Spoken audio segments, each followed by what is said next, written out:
Hello students, now welcome to target focus one step toward success best learning platform YouTube channel में आप सभी का स्वागत है। तो डियर स्टूडेंट्स, आज हम डिस्कस करेंगे साइकोलॉजी यानी सीडीपी का सेशन नंबर 11।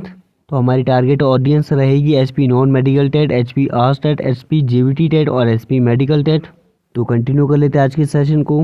तो क्वेश्चन है, positive reinforcement increase the chance of, यानी धनात्मक प्रबलक किसके घटित होने की संभावना को बढ़ाता है। ऑप्शन दे रखे हैं एस्केप, डिजायरेबल रिस्पॉन्स, अवॉइडेंस या फिर नन ऑफ द एबव। तो जल्दी से चूज कर लीजिए। Positive reinforcement increase the chance of, सभी ने चूज कर लिया। तो पॉजिटिव रेनफोर्समेंट इंक्रीज करता हुए किसके चांस को, डिजायरेबल रिस्पॉन्स, यानी ऑप्शन नंबर बी सही हो जाएगा। तो अगला क्वेश्चन है, salivation in response to sound of bell is called, यानी घंटी की ध्वनि पर लाल स्राव को क्या कहा जाता है। ऑप्शन दे रखे हैं conditioned stimulus, unconditioned stimulus, conditioned response, unconditioned response. तो जल्दी से चूज कर लीजिए। Salivation in response to sound of bell is called,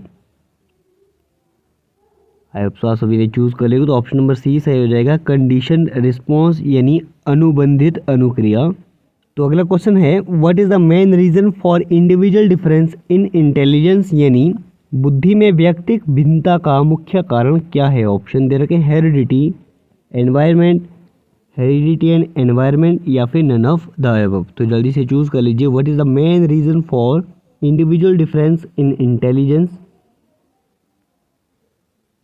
सभी ने चूज कर लिया। तो heredity and environment is the main reason for individual difference in intelligence, यानी ऑप्शन नंबर सी सही हो जाएगा। तो अगला क्वेश्चन है, by the age of 3 how much vocabulary a child has, यानी 3 वर्ष की अवस्था तक एक बच्चे के पास कितने शब्द का भंडार होता है। ऑप्शन दे रखे 10 से 20, 50, 300 या फिर 500 शब्द। तो जल्दी से चूज कर लीजिए। By the age of 3 how much vocabulary a child has, सभी ने चूज कर लेंगे। तो 3 वर्ष की अवस्था तक एक बच्चे के पास जो है 500 शब्दों का भंडार होता है, यानी ऑप्शन नंबर डी सही हो जाएगा। तो अगला क्वेश्चन है, who was the first to conduct study on instrumental conditioning, यानी क्रिया प्रसूत अनुबंधन का सर्वप्रथम अध्ययन किसके द्वारा किया गया। ऑप्शन दे रखे हैं पेवलोव, टॉलमैन, थॉर्नडाइके या फिर स्किनर। तो जल्दी से चूज कर लीजिए। Who was the first to conduct study on instrumental conditioning. आप सभी ने चूज कर लिया। तो ऑप्शन नंबर डी सही हो जाएगा, स्किनर।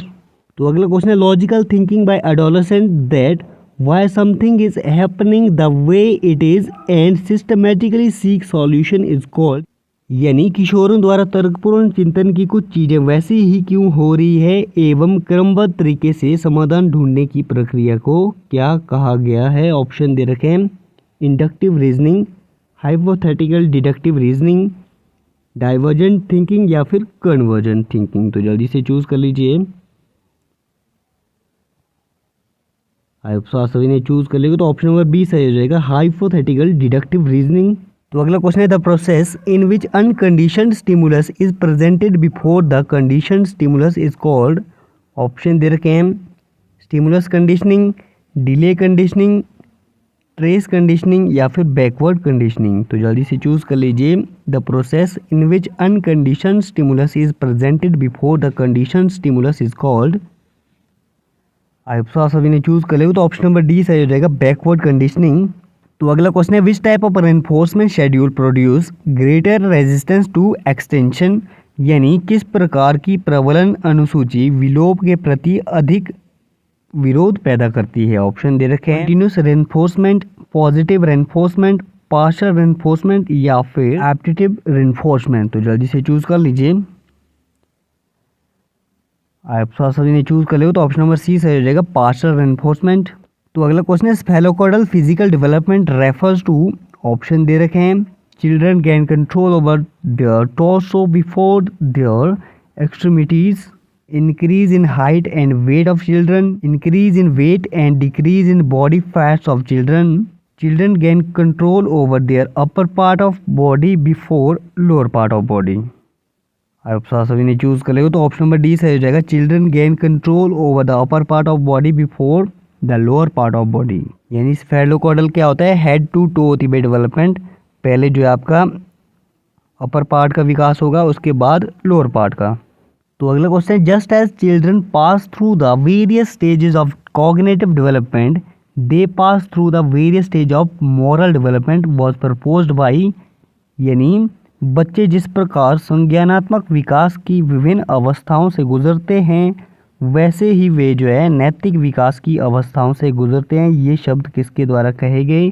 ऑप्शन दे रखे हैं, लॉरेंस कोहलबर्ग, जीन पियाजे, अल्फ्रेड एडलर, एरिक एरिक्सन। तो जल्दी से चूज कर लीजिए। Just as a children pass through the various stage of cognitive development they pass through the various stages of moral development was proposed by.